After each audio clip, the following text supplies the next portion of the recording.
أعوذ بالله من الشيطان الرجيم بسم الله الرحمن الرحيم والصلاة والسلام على سيدنا Muhammad وآله الطيبين الطاهرين. En el nombre de Dios, el compasivo, el misericordioso, que las bendiciones de Dios sean con el profeta del Islam, Muhammad, y los inmaculados imames de su familia.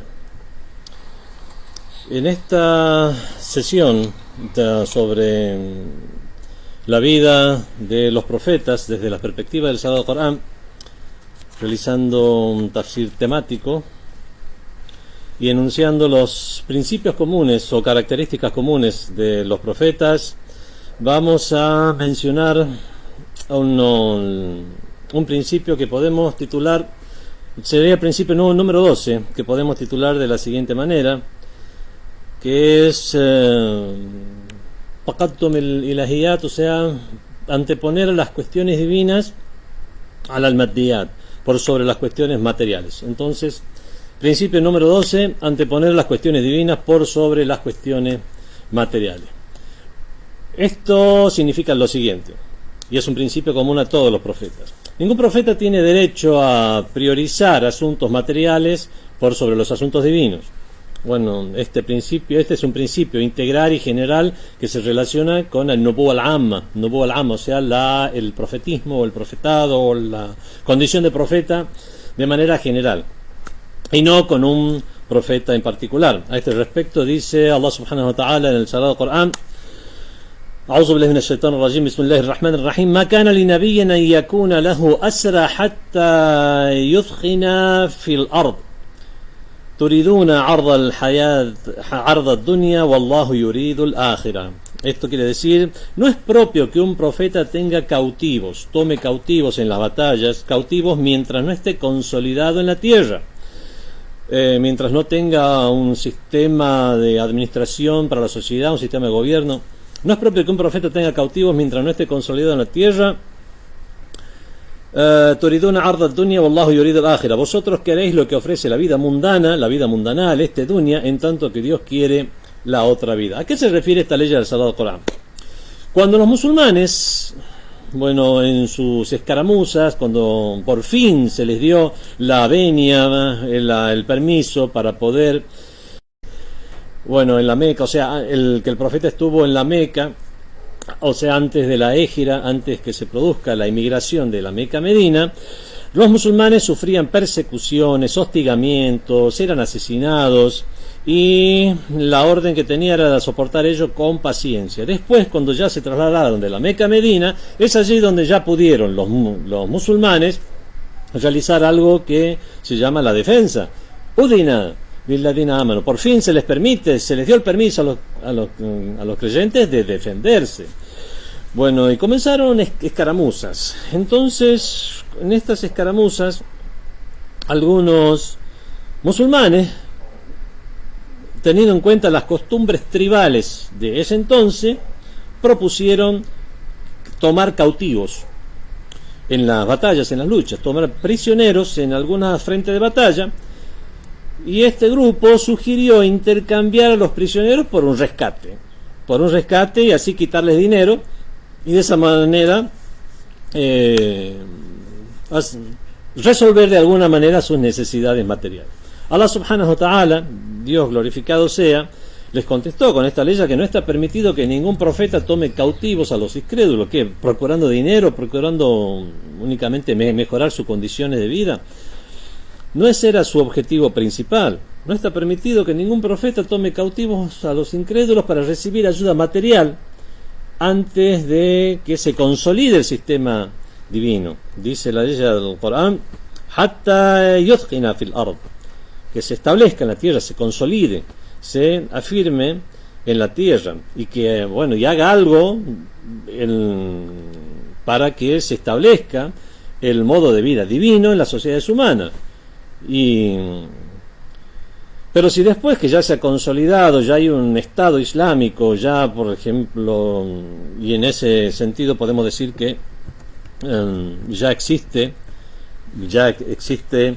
un Estado que puede, según la lógica tanto del pasado como la del presente, interactuar con otros pueblos, estados o naciones o fuerzas en base a una reciprocidad, donde ellos toman prisioneros, nosotros también tomamos prisioneros, de alguna manera para después o intercambiarlos. Bueno, antes de eso, antes de esa fase, no se le permitió al profeta realizar esta práctica de tomar cautivos para tomar prisioneros. Y es por eso que el mismo Sagrado Corán le recuerda esto al profeta del Islam y le dice: o los liberarás de forma así nomás, gratuitamente, o los liberarás a cambio de un rescate, pero cuando ya esté consolidado el sistema. Dice el Corán a este respecto: A'udhu billahi minash shaitanir rajim, A'udhu billahi minash shaitanir rajim, hatta idha adkhantumuhum fashaddu al-wathaq fa imma mannan ba'du wa imma fida'a. Entonces, cuando los abatáis, cuando ya tengan el gobierno islámico, cuando los abatáis, sí, atadlos fuertemente, devolvedles la libertad de gracia, así nomás, o mediante un rescate, pero cuando ya esté establecido el sistema. Bueno, el shahid del testimonio que queríamos sacar de la ley es la primera ley en la cual no se le permite al profeta lucrar o sacar beneficios mundanos mientras se encuentre todavía en el camino de formar ese gobierno islámico o por lo menos instaurar el modo de vida divino en la tierra. Bueno, esta segunda ley ya es para ser aplicada después que se purifique la sociedad de el politeísmo y ya no exista esta contra, no estén amenazados de esta manera los musulmanes, sino que ya tengan una base estable como puede ser un estado y ya no haya peligro. Pero antes de que se erradique ese peligro, si alguien domina a un infiel en una lucha, en una batalla, no tiene derecho a pedir a cambio capturarlo, tomarlo como un cautivo para liberarlo, para llegar a liberarlo a cambio de un rescate. La causa de la revelación del profeta es específica del profeta del Islam. Es verdad, se habla de la época en que los musulmanes eran perseguidos, pero lo mismo podemos tomar esta noción coránica como extensible a todos los profetas y tomar esta ley como indicadora de este principio que estamos tratando hoy en día, que los profetas no deben anteponer cuestiones materiales a las cuestiones divinas. Hay un punto sutil que podemos sacar de la ley número 67 de la sura Al-Anfal, y es lo siguiente. Dios dice: ustedes no quieren matar a los incrédulos, sino matarlos cautivos y liberarlos después de recibir un rescate. Es decir, están procurando lo mundano, pero Dios quiere que procuren el más allá. Y en esto consiste en acabar con esa idolatría que amenaza a los musulmanes, que los hostiga, los persigue. Los hostigaban, los perseguían, los asesinaban, les decomisaban sus pertenencias que dejaban después de emigrar, etcétera. Y aquellos que no son factibles de ser guiados y son un tormento en el camino de los seres humanos, como estos idólatras que realizaban todas esas actividades en contra de los creyentes y de cualquier persona en general, porque ellos no hacían un distingo entre un creyente o un no creyente. A ellos les importaba seguir teniendo su hegemonía, seguir gozando de su hegemonía y dominación por sobre los demás grupos, clases, clanes, castas, etc. Por lo tanto, dejar en libertad a esta gente para que después continúe con su hostigamiento no era algo que podemos decir que llegaba a coincidir o a condecirse con los objetivos de la lucha que los musulmanes habían tenido durante tantos años. Y estos, después de liberados, iban a infligir un daño mucho más importante a los musulmanes. Como dice el Sagrado Corán en la misma sura Al-Anfal, وَيَصُدُّونَ عَنْ سَبِيلِ اللَّهِ, y desvían a otros del camino de Dios. La expresión del Sagrado Corán es que ustedes quieren priorizar lo mundano. Creyentes, aquí van a tener que fijarse un poco en cuáles son las prioridades que están teniendo en sus vidas. Combatir a aquellos que están causando estas masacres, están hostigando, persiguiendo a la gente en general, y mantener en la lucha a este enemigo a cambio de un rescate, exonerarlo por ello, para recibir una ayuda material. Eso es un caso de aplicación de procurar lo mundano. ¿Qué es lo que se debía hacer? Se debía seguir en la lucha de liberarse de toda esta opresión, de quitarse este hostigamiento, soportar hasta que la lucha tenga resultados, el asedio económico, las dificultades materiales y cosas por el estilo. Y liberarse de ello, y para liberarse de eso no justificaba ser condescendiente con este tipo de enemigos. Y Dios sabe por qué establece las reglas y las leyes. Dice el Sagrado Corán: Wallahu azizun hakim. Dios es aziz, es poderoso. Hakim. Hakim es sapiente, sabio y prudente. Bueno, esto sirva, no vamos a extendernos más en este principio, que los profetas en general no deben anteponer las cuestiones mundanas por sobre las cuestiones relacionadas a su misión, a su mensaje, porque todos los casos de aplicación van a derivar en otros principios. Veamos otro principio más, que es el de movilizarse contra la ignorancia y la ciega imitación. Este sí es un principio general que de todos los profetas, y también de aquí pueden derivarse muchos principios, pero es tan importante el tema que vamos a tratarlo como un principio por separado. Debido a que el programa principal, el plan principal de todos los profetas es enseñar el libro, el kitab o el hikmah y la sabiduría, la sapiencia, y también promover la investigación, el análisis de las nociones, de estas nociones, de las nociones que ellos difundían entre la gente, para de esa manera eliminar la ignorancia, no suplantar una ignorancia por otra, no suplantar a 365 ídolos que tenían los árabes en la Meca, ídolos de piedra, barro, madera, etcétera, por un ídolo solo que no se lo vea dónde está, y mantener la cultura idólatra, que lamentablemente eso es lo que pasó con muchas personas, y es por eso que no obedecieron al profeta después de su fallecimiento, porque la cultura que seguía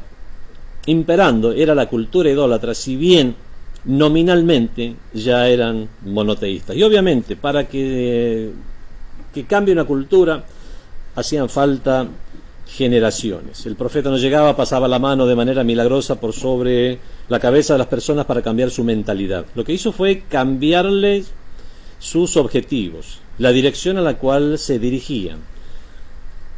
Y lo que hizo el profeta del Islam, sallallahu alaihi wa alihi, que la bendición la pasen sobre él y sobre su familia, es disponer el caldo de cultivo para que a través de esas personas en particular, como el imam Ali, los imames de Ahlul Bayt, alayhimus salam, y personas que estaban ya encaminándose, como muchos de sus compañeros, no todos, lamentablemente, y esto nos diferencia de otras escuelas del Islam,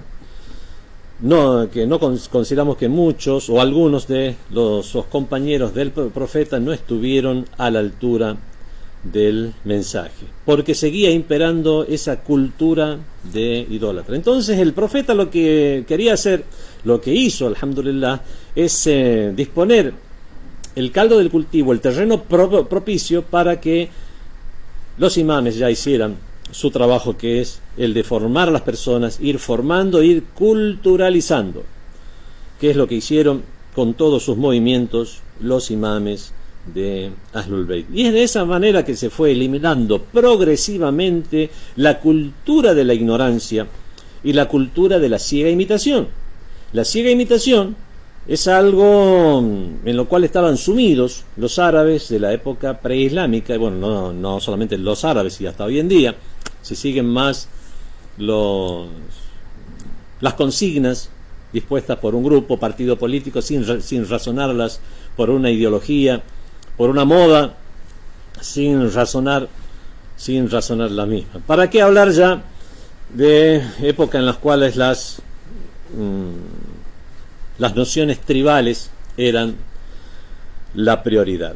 Si bien a causa precisamente de ese tribalismo y por esas nociones fue que también se extendió el Islam, se islamizaba el jefe de una tribu, ya se islamizaba toda la tribu. Bueno, eso fue tomado a favor, eso fue en los inicios del Islam, como dije, para que eso sea un caldo de cultivo, para que después llegara así la cultura de la sabiduría. Lo que el profeta y todos los profetas hacían era bogar por eliminar esa cultura de la ignorancia, la cultura de la ciega imitación, porque esos son los requisitos previos para cualquier enseñanza y cualquier sincera investigación. Es por eso que los profetas trataron de eliminar las bases de esa imitación ciega o falsa imitación o imitación ilegítima en la sociedad y formar a seres humanos que analicen, que investiguen. Si una persona puede llegar a ser investigadora por sí misma, habrá logrado una gran bendición. Y si no ha podido estar al corriente o ponerse al corriente de los temas que ameritan investigación, debe ser por lo menos investigador o tener ese espíritu analítico en su imitación, o sea, que sea una imitación, pero no una imitación ciega. Después de realizar un razonamiento profundo o en la medida de su capacidad sobre los principios, sobre la existencia del Creador, que este mundo tiene un objetivo, por lo tanto hay un más allá, y que el Creador en su benevolencia, que nos ha creado y nos conoce y sabe que necesitamos instrucción, nos ha mandado instructores. A partir de allí, después de reconocer a esas instrucciones por diferentes cuestiones, incluidos los milagros para la gente de esa época, a partir de allí, ya con esa base fundamentada en el intelecto, ya eso propiciaba la existencia de una imitación, pero una imitación no ciega, sino una imitación basada en un razonamiento y un análisis. Así que si alguien no puede marchar por el camino de la investigación, tratar de convertirse en un sabio erudito en las normas, por lo menos debe tener el suficiente poder de análisis para saber realizar una imitación legítima y no una ciega imitación. Esto de eliminar la ciega imitación, entonces podemos decir que forma parte de esta subtema, puede ser, sí, de este principio en general que tenían todos los profetas. Bueno, este es un término tirando a filosófico. Es filosófico. Tenemos la esencia y los accidentes. ¿Qué son la esencia y los accidentes? Bueno, es para dar un ejemplo, nada más. No es que vamos a tratar este tema.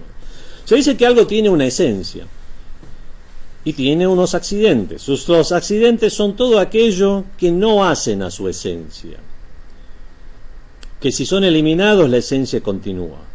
Por ejemplo, el color de algo, o es algo que no tiene existencia en sí misma. El color de algo no tiene existencia en sí misma.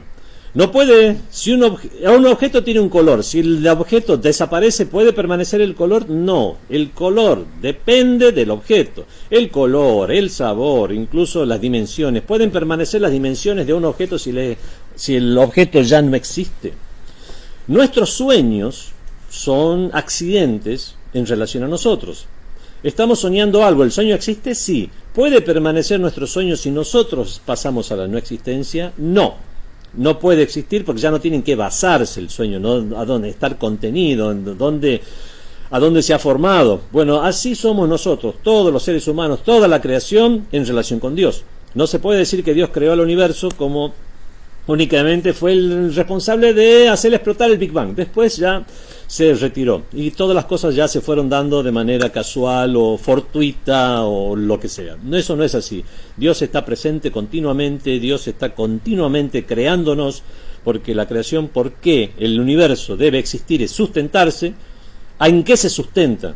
Ya se toma como un hecho que debe estar sustentado en algo que debe mantenerse ese universo sustentado. Es como las personas que son negligentes o se olvidan de la existencia del aire que está a nuestro alrededor. Creemos que definitivamente ya debe estar, y el día que falte es cuando se dan cuenta de que no era algo, no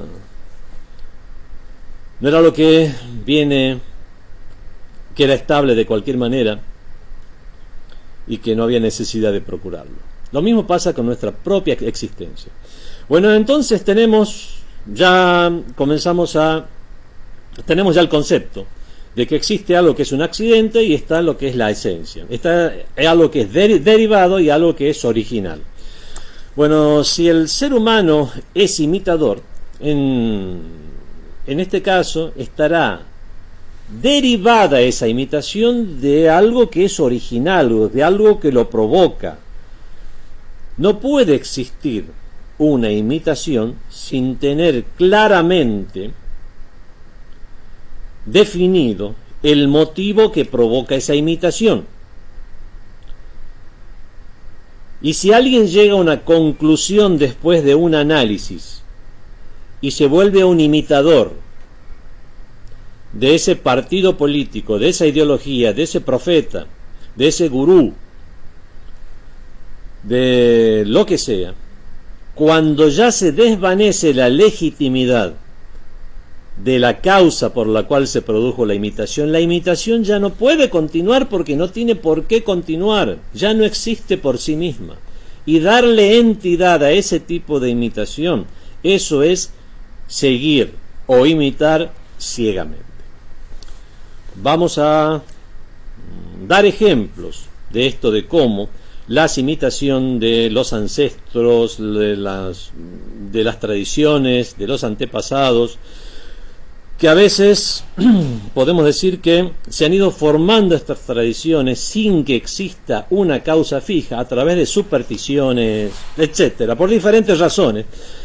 Y los profetas vinieron precisamente para que los seres humanos, en general, las comunidades, pudieran llegar a hacer la diferencia entre una tradición legítima y una tradición basada en la ciega imitación. Una imitación basada en algo que no está soportada por un pilar consistente, sino que cualquier viento la derriba.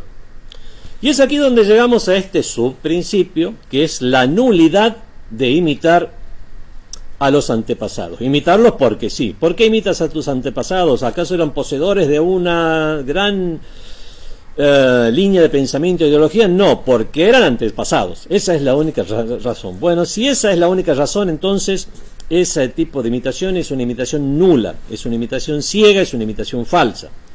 Al explicar la tradición de los profetas y el trato que recibían por parte de los que seguían la ciega imitación, el Sagrado Corán nos dice que la idolatría, que los idólatras decían que la idolatría era un legado que perduraba de sus antepasados y que por eso debían preservarla. A lo que los profetas les respondían, y si sus antepasados no habrían o no habían actuado razonablemente ni basados en guía alguna, ¿acaso debían continuar con ese método falso? La razón y la guía es lo que amerita ser un modelo, no la necedad y el extravío. Los profetas llamaron a la razón, convocaron a la razón, invitaron a la misma y a la revelación, y les decían: cada palabra debe ser confirmado o por un argumento interno, o sea que es el intelecto, o el argumento externo, que es la transmisión o las señales que Dios nos envía a través, en la forma de profetas o revelación. Los profetas lucharon entonces contra esta falsa imitación, la ignorancia y las tradiciones erróneas. Bueno, respecto a todo esto, que hemos dicho, dice el Sagrado Corán, وَإِذَا قِيلَ لَهُمُ اتَّبِعُوا مَا أَنزَلَ اللَّهُ قَالُوا بَلْ نَتَّبِعْ مَا أَلْفَيْنَا عَلَيْهِ آبَاءَنَا أَوَلَوْ كَانَ آبَاؤُهُمْ لَا يَعْقِلُونَ شَيْئًا وَلَا يَهْتَدُونَ. Y cuando se les dice seguid lo que Dios ha revelado, dicen no, en cambio seguiremos aquellos en lo que encontramos a nuestros padres. Pero harían así aunque sus padres hubieran sido incapaces de razonar y no hubieran estado encaminados. Esa es la respuesta de la gente ignorante. Bueno, de dos tipos de personas, de la gente ignorante y de la gente oportunista. Aquellos que se benefician del status quo, aquellos que ya tienen intereses mundanales, materiales, están sometiendo a las personas, se han dispuesto como dirigentes, siendo la base de esa dirigencia todas esas ideas erróneas o tradiciones ciegas. Por lo tanto, ya es un oportunismo tratar de que se mantengan esas ideas, que es lo que pasaba con los líderes de los clanes de Quraysh, de la tribu que dominaba en la Meca en la época del profeta, que donde conocía bien la personalidad del profeta, su honestidad, conocía incluso la religión de sus antepasados, que seguían la religión del profeta Abraham, que era el antepasado de los árabes, y aún así le combatían porque vieron en el Islam, en el Islam, incluso en sus albores, representaba un peligro para sus intereses. La verdad debe ser preservada y ser perfilada como una tradición apropiada. Y este es el deber de los mensajeros, mostrarla de esta manera y diferenciarla a la verdad de todo aquello que se haya instaurado como la verdad sin serlo. Nos dice la Sura Al-Maida, el Corán nos dice en la Sura Al-Maida, que es la Sura número 5, nos dice: وَإِذَا قِيلَ لَهُمْ تَعَالَوْا إِلَى مَا أَنزَلَ اللَّهُ وَإِلَى الرَّسُولِ قَالُوا حَسْبُنَا مَا وَجَدْنَا عَلَيْهِ آبَاءَنَا. Y cuando se le dice venid hacia lo que Dios ha revelado y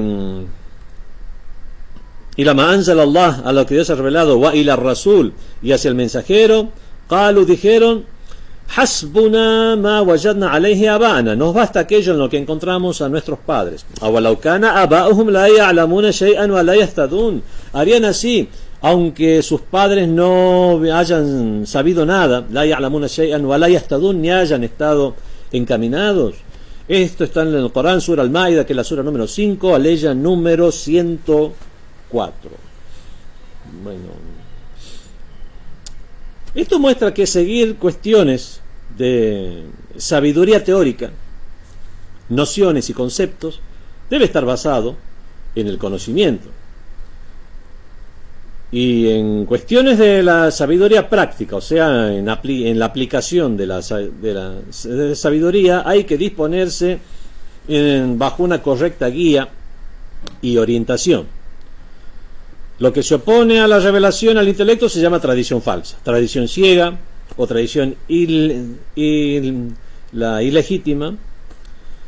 Y la tradición ilegítima es la que expone al ser humano a ser afligido con el tormento divino. Leemos en la Sura Al-A'raf, la Sura de los murallones, donde se condena esta falsa imitación. Leemos en el Corán: وَإِذَا فَعَلُوا فَاحِشَةً, y cuando realizan una indecencia. Aquí muchos exégetas han interpretado aquí indecencia u obscenidad, que significa la palabra fahisha, como la idolatría, cuando incurren en la idolatría. Bueno, independientemente de eso, وَإِذَا فَعَلُوا فَاحِشَةً, cuando cometen una indecencia, قَالُوا, dicen, وَجَدْنَا عَلَيْهَا آبَاءَنَا, encontramos a nuestros padres realizándola, وَاللَّهُ أَمَرَنَا بِهَا, y Dios nos ha ordenado hacerla. قُلْ, di, إِنَّ اللَّهَ لَا يَأْمُرُ بِالْفَحْشَاءِ, ciertamente que Dios no ordena la indecencia. أَتَقُولُونَ عَلَى اللَّهِ مَا لَا تَعْلَمُونَ, ¿acaso decís sobre Dios lo que no sabéis? Esto está en el Corán, Sura Al-Araf, los murallones, que es la Sura número 7, aleya número 28. Entonces, si hicieron algo feo, ya sea la idolatría o ya sea la indecencia, Dijeron, hemos encontrado a nuestros ascendientes actuando de esa manera y es la tradición de nuestros antepasados. Y es necesario preservar las tradiciones antiguas y sagradas. Bueno, incluso surgían entre ellos pseudo líderes, pseudo pensadores que argumentaban que Dios les había ordenado hacer eso y les había dado legitimidad a estos ídolos. El Sagrado Corán entonces nos muestra que de estas aleyas sacamos la siguiente conclusión, que el Sagrado Corán nos dice que hay dos tipos o hay dos maneras en las que respondían los idólatras. Algunos afirmaban que lo que debían hacer era mantener la tradición de sus antepasados. Y algunos decían, Dios nos ha ordenado adorar a los ídolos, o sea, con la mentira, con la falacia. Y estos eran los que buscaban, eran peores que los primeros. Los primeros seguían una falsa creencia por imitación ciega. En cambio, estos lo que hacían era inventar nociones para mantener esa falsa creencia o esa falsa tradición, puesto que sus intereses estaban en eso. Bueno, la fuente del error y extravío que tuvieron tanto unos como otros era confundir entre lo que es el alam al-takwin y alam al-shar, lo existencial y lo legislativo. No sé si entramos en este tema. Existe alam al-kaun. En el alam al-kaun, lo existencial es cuando Dios dispone algo de manera existencial. Dios dispone las leyes de la gravedad, hay leyes hasta sociológicas que no pueden llegar a alterarse, hay leyes psicológicas incluso, que forman parte del mundo de la existencia. Y después está el mundo de lo legislativo. En el mundo de la existencia Dios impone su voluntad de manera coercitiva. En cambio, en el mundo de la legislación, Dios tiene una voluntad legislativa. ¿Qué significa? Que su voluntad es esta, pero no coacciona a los demás. Les pide a las personas que sigan su ley. Y les delega la voluntad a las personas para que con su libre albedrío la sigan o no. Entonces Dios tiene la voluntad que haya ley de gravedad y tiene la voluntad que la gente rece, pero una voluntad no es igual a una otra voluntad. Una es coercitiva y pertenece al mundo de lo existencial, al cosmos, y la otra pertenece al mundo de lo legislativo. Se dice lo legislativo en general, pero abarca tanto lo que tiene que ver con la ley como con la ética y la moral. Son nociones dispuestas. Bueno, no vamos a ahondar más en esto. Y eso es lo que confundían las personas. Es más, cuando en algunas aleyas del Corán se reprende, se regaña a cristianos y judíos por tomar a sus rabinos y sacerdotes como divinidades en lugar de Dios, tenemos hadices, narraciones de los imames de Ahlul Bayt, que aquí no se refiere a que lo tomaban como una divinidad real. O sea, no consideraban estas personas que sus rabinos o sacerdotes tenían la categoría de divinidad en lo existencial, pero lo que decían eran seguir sus órdenes. Por lo tanto, en lugar de seguir la orden de Dios, seguían los caprichos que estas personas fraguaban. Por lo tanto, era como si les adoraran en lo legislativo. No hay que confundir un tema con otro, lo existencial con lo legislativo, pero no es el tema de estas charlas. En la bendita sura de Luqman leemos: وَإِذَا قِيلَ لَهُمُ اتَّبِعُوا مَا أَنزَلَ اللَّهُ, cuando se le dice seguid lo que Dios ha revelado, lo que ha hecho descender, قالوا, dijeron, بَلْ نَتَّبِعْ مَا وَجَدْنَا عَلَيْهِ آبَاءَنَا, no, en cambio vamos a seguir aquello en lo que encontramos a nuestros padres. أولو كان الشيطان يدعوهم إلى عذاب السعير. Van a ser así, aunque sea Shaitán, Satanás, quien les convoque y les llame al castigo del fuego abrasador. Cuando fueron llamados a obedecer a la revelación, dijeron: seguimos la tradición de nuestros antepasados. Esta tradición, esto es una inspiración satánica. Y Satanás Shaitán hace caer a sus seguidores, o hará caer, o los llevará a un doloroso tormento, que es el tormento del más allá. Todo aquello que no esté basado en la razón y las evidencias claras de la revelación, a los textos acreditados de la religión, acreditados por lo menos nosotros interiormente, que no tenemos una certeza de que son textos de la religión, lo que esto no esté de acuerdo con eso, según el Sagrado Corán, proviene de Shaitán, de Satanás. Leemos en la sura Az-Zukhruf los ornamentos. وَقَالُوا لَوْ شَاءَ الرَّحْمَنُ مَا عَبَدْنَاهُ. Dicen: si el Rahman, si Dios, si el compasivo, Dios hubiera querido, no le habríamos adorado a estos ídolos. مَا لَهُمْ بِذَلِكَ مِنْ عِلْمٍ. No tienen ningún conocimiento sobre eso. إِنْ هُمْ إِلَّا يَخْرُصُونَ. No hacen sino conjeturar. أَمَتَيْنَاهُمْ كِتَابًا مِنْ قَبْلِ فَهُمْ بِهِ مُسْتَمْسِكُونَ. ¿Es que les trajimos otra escritura antes de esta y se aferran a la misma? بل قالوا إن وجدنا آباءنا على أمة وإن على آثارهم مهتدون. Dicen: no, nosotros encontramos a nuestros padres en un culto y siguiendo sus huellas, muhtadun, estamos bien dirigidos. وكذلك ما أرسلنا من قبلك في قرية من نذير إلا قالوا مترفوها إن وجدنا آباءنا على أمة وإن على آثارهم مقتدون. Y así no enviamos a ningún advertidor, amonestador antes de ti a una ciudad sin que dijeran mutrafuja. Mutrafuja son la gente opulenta, derrochadora, que vive en confort. Los opulentos, vamos a decir. Sin que digan los opulentos: encontramos a nuestros padres en un culto e imitamos su ejemplo. Y claro, les conviene, quieren seguir con su vida confortable.